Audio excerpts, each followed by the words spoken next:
ओम नमो भगवते वासुदेवाय। ओम नमो भगवते वासुदेवाय। ओम नमो भगवते वासुदेवाय। ओम नमो भगवते वासुदेवाय। ओम नमो भगवते वासुदेवाय। श्रीमद् भागवत महापुराण तृतीय स्कंद। विदुर जी के प्रश्न। सुखदेव जी कहते हैं, मैत्रेय जी का यह भाषण सुनकर बुद्धिमान व्यासनंदन विदुर जी ने उन्हें अपनी वाणी को प्रसन्न करते हुए कहा। विदुर जी ने पूछा, ब्राह्मण, भगवान तो शुद्ध बुद्ध बोध स्वरूप निर्विकार और निर्गुण है। उनके साथ लीला से भी गुण और क्रिया का संबंध कैसे हो सकता है? बालकपन में तो कामना और दूसरों के साथ खेलने की इच्छा रहती है, इसी से वह खेलने के लिए प्रयत्न करता है, किंतु भगवान तो स्वतः नित्य तृप्त पूर्ण काम सर्वदा असंक है। वे क्रीड़ा के लिए क्या संकल्प करेंगे? भगवान ने अपनी गुणमयी माया से जगत की रचना की, उसी से इसका पालन करते हैं, फिर उसी से संहार करेंगे। जिनके ज्ञान का देश काल अथवा अवस्था से अपने आप या किसी दूसरे निमित्त से भी कभी लोप नहीं होता,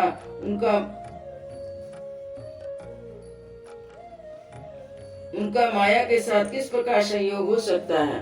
एकमात्र ये भगवान इस समस्त क्षेत्रों में उनके साक्षी रूप से स्थित है, फिर उन्हें दुर्भाग्य किसी प्रकार के कर्म जनित क्लेश की प्राप्ति कैसे हो सकती है? भगवान, इस अज्ञान संकट में पड़कर मेरा मन बड़ा खिन्न हो रहा है। आप मेरे मन के इस महान मोह को कृपा करके दूर कीजिए। सुखदेव जी कहते हैं, तत्व जिज्ञासु विदुर जी की यह प्रेरणा प्राप्त कर अहंकारहीन मैत्रेय जी ने भगवान का स्मरण करते हुए मुस्कुराते हुए कहा। मैत्रेय जी ने कहा, जो आत्मा सबका स्वामी है और सर्वथा मुक्त स्वरूप है, वही दीनता और बंधन को प्राप्त हो, यह बात युक्त विरुद्ध अवश्य है। किंतु वस्तुतः यही तो भगवान की माया है। जिस प्रकार स्वप्न देखने वाले पुरुष को अपना सिर कटना यदि व्यापार न होने पर भी अज्ञान के कारण सत्वत भासते हैं, उसी प्रकार इस जीव को बंधन आदि न होते हुए भी अज्ञान बस भास रहे हैं। यदि यह कहा जाए कि फिर ईश्वर में इनकी प्रतीति क्यों नहीं होती, तो इसका उत्तर यह है कि जिस प्रकार जल में होने वाली कंप आदि क्रिया जल में दिखने वाले चंद्रमा के प्रतिबिंब में न होने पर भी भासता है, आकाश चंद्रमा में नहीं, उसी प्रकार देह मानी जीव भी देह के मिथ्या धर्मों की प्रतीति होती है, परमात्मा में नहीं। निष्काम भाव से धर्मों का आचरण करने पर भगवत कृपा से प्राप्त हुए भक्ति योग द्वारा यह प्रतीति धीरे धीरे निवृत्त हो जाती है। जिस प्रकार समस्त इंद्रियां अपने विषयों को हटाकर साक्षी परमात्मा श्री हरि में निश्चल भाव से स्थित हो जाती है, उस समय गाढ़ निद्रा में सोए हुए मनुष्य के समान जीव के राग दोष सारे क्लेश सर्वदा नष्ट हो जाते हैं। श्री कृष्ण के गुणों का वर्णन एवं श्रवण अशेष दुख राशि को शांत कर देता है।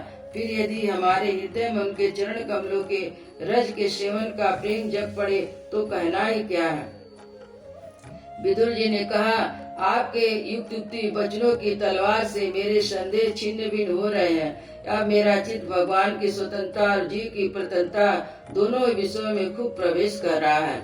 विद्वान, आपने यह बात बहुत ठीक कही कि जीव को जो क्लेश आदि प्रतीत होती है, उसका आधार केवल भगवान की माया ही है। यह क्लेश मिथ्या एवं निर्मूल है, क्योंकि इस विश्व का मूल कारण ही माया के अतिरिक्त और कुछ नहीं है।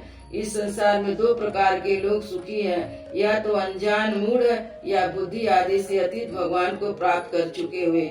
बीच के श्रेणी के संशय संपन्न लोग तो दुख ही भोगते रहते हैं।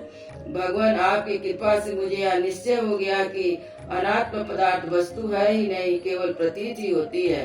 अब मैं आपके चरणों की सेवा के प्रभाव से उस प्रतीति को भी हटा दूंगा। इन चरणों की सेवा से नित्य सिद्ध भगवान श्री मधुसूदन के चरण कमलों में प्रेम और आनंद की वृद्धि होती है, जो आवागमन की यात्रा का नाश कर देती है। महात्मा लोग भगवत प्राप्ति के साक्षात मार्गी होते हैं। यहाँ उनके यहाँ सर्वदा देवादि श्री हरि के गुणों का गान होता रहता है। अल्पायु पुरुष को उनकी सेवा का अवसर मिलना अत्यंत कठिन है। आपने कहा कि सृष्टि के आरंभ में भगवान ने क्रमशः महत आदि तत्व और उनके विकारों को रचकर फिर उनके अंशों से विराट को उत्पन्न किया। इसके पश्चात वे स्वयं उसमें प्रविष्ट हो गए। उन विराट के 1000 पैर, जंघे और बाहें हैं। वेद भी उन्हीं को वेद आदि पुरुष कहते हैं। उन्हीं में सब लोग विस्तृत रूप से स्थित है। उन्हीं में इंद्रिया, विषय, इंद्रिय माने देवताओं के सहित 10 प्रकार के प्राणों का जो इंद्रिय बल, मनोबल, शारीरिक बल के रूप में 3 प्रकार के हैं, आपने वर्णन किया। उन्हीं से ब्रह्मादिक वर्ण भी उत्पन्न हुए। अब आप मुझे उनकी ब्रह्मादिक विभूति का वर्णन सुनाइए, जिनसे पुत्र, पौत्र, नाती और कुटुंबों सहित तरह तरह की प्रजा उत्पन्न हुई। उससे सारा ब्रह्मांड भर गया। वह विराट ब्रह्मादिक प्रजापतियों का भी प्रभु है। उन्होंने किन किन प्रजापतियों को उत्पन्न किया तथा सर्ग, अनुसर्ग, मनवंतरों के अधिपति मनुओं की किस प्रकार क्रम से रचना की। मैत्रेय जी, मनुवंशों के वंशधर राजाओं के चरित्रों का पृथ्वी के ऊपर और नीचे के लोग भूलोक के विस्तार स्थिति को भी वर्णन कीजिए तथा यह बतलाइए कि त्रियक, मनुष्य, देवता, सर्प आदि रेंगने वाले जंतु, पक्षी तथा जराई, श्वेत, अंडज, उद्भिद 4 प्रकार के प्राणी किस प्रकार उत्पन्न हुए। श्री हरि ने सृष्टि करते समय जगत की स्थिति, उत्पत्ति और संहार के लिए अपने गुणावतार ब्रह्मा, विष्णु, महादेव को महादेव रूप से जो कल्याणकारी लीलाएं की, उनका भी वर्णन कीजिए।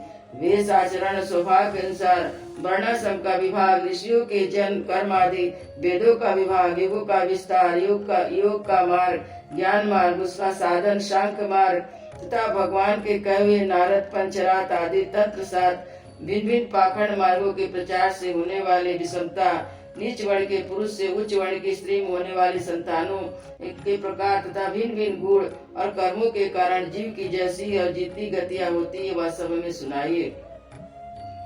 ब्राह्मण धर्म, अर्थ, काम और मोक्ष की प्राप्ति में परस्पर अभिवृद्धि साधनों का, वाणिज्य, दंड निधि और शास्त्र श्रवण की विधियों का, श्राद्ध की विधि का, पितरगणों की सृष्टि का, काल चक्र में ग्रह, नक्षत्र, तारागण की स्थिति में अलग अलग वर्णन कीजिए। दान, तप तथा इष्ट पूर्ति कर्मों का क्या फल है। प्रवास और आपत्ति के समय मनुष्य का क्या धर्म होता है। निष्पाप मैत्रेय जी, धर्म के मूल कारण श्री जनार्दन भगवान किस आचरण से संतुष्ट होते हैं और किन पर अनुग्रह करते, यह वर्णन कीजिए। दुर्जय, दीन वत्सल गुरुजन अपने अनगत शिष्यों और पुत्रों को बिना पूछे उनके हित की बात बतला दिया करते हैं। उन महतादि तत्वों को प्रलय कितने प्रकार का है तथा भगवान योग निद्रा में शयन करते हैं, तब उनमें से कौन कौन से तत्व उनकी सेवा करते हैं, कौन उनमें लीन हो जाते हैं। जीव का तथा तत्व का, परमेश्वर के स्वरूप का उपनिषद प्रतिपादन, ज्ञान, गुरु और शिष्यों का परस्परी प्रयोजन क्या है। पवित्र आत्मा विद्वान ने उस ज्ञान की प्राप्ति के लिए क्या क्या उपाय बतलाए हैं, क्योंकि मनुष्यों को ज्ञान, भक्ति अथवा वैराग की प्राप्ति अपने आप तो नहीं हो सकती। ब्राह्मण, माया मोह के कारण मेरी विचार दृष्टि तो नष्ट हो गई। मैं अभग हूँ। अब मेरे परम सुहृद अतः श्री हरि का लीला का ज्ञान प्राप्त करने की इच्छा से मैंने यह प्रश्न किए हैं, उनका उत्तर मुझे दीजिए। पुण्यमय मैत्रेय जी, भगवत तत्व के उपदेश द्वारा जीव को जन्म मृत्यु से छुड़ाकर उसे अभय कर देने में जो पुण्य होता है, समस्त वेदों के अध्ययन, ज्ञान, तपस्या, दान आदि से होने वाला पुण्य उस पुण्य के 16वें अंश के बराबर भी नहीं हो सकता। श्री सुखदेव जी कहते हैं, राजन, जब कुरुश्रेष्ठ विदुर जी ने मुनिवर मैत्रेय जी से इस प्रकार पुराण विषयक प्रश्न किए, तब भगवत चर्चा के लिए प्रेरित किए जाने के कारण वे बड़े प्रसन्न हुए और मुस्कुरा कर उसे कहने लगे। अयोध्या श्री राम लला की जय, वृंदावन बिहारी लाल की जय, गुरु महाराज की जय।